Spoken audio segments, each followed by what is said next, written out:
achever la religion. C'est le jour qu'Allah choisit d'achever tout ce qui doit être obligatoire ou surrogatoire. Parmi les mérites du jour de Arafat, Allah tabaraka wa ta'ala a prêté serment avec le jour de Arafat. Car on ne prête que serment avec ce qui est grandiose. C'est le jour qu'Allah tabaraka wa ta'ala libère, affranchit beaucoup de ses esclaves de l'enfer au paradis, ou élever les rangs dans le paradis.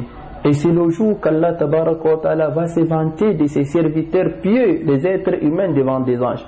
Comment le croyant doit se comporter le jour de Arafat?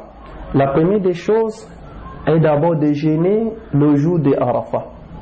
Pour le croyant, pour le musulman, non pèlerin. Comme cela a été rapporté dans la hadith d'Abi Qatada, qu'Allah l'agrée, le prophète sallallahu alayhi wa sallam dit: le jeûne du jour de Arafat, j'espère qu'elle va pardonner, qu'elle va expier les péchés de 2 ans, dans l'année passée et l'année en cours.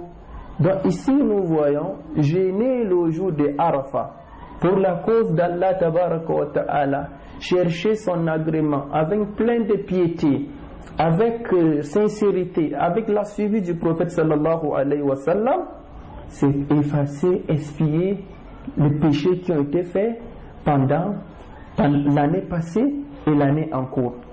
Mais ici, lorsqu'on dit pardonner les péchés, on parle des sagaïr, des petits péchés.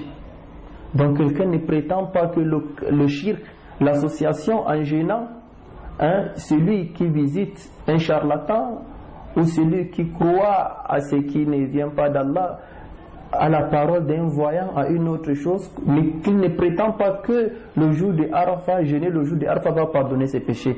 Ici on parle des petits péchés. C'est au moment qu'on s'éloigne des grands péchés qu'Allah va pardonner.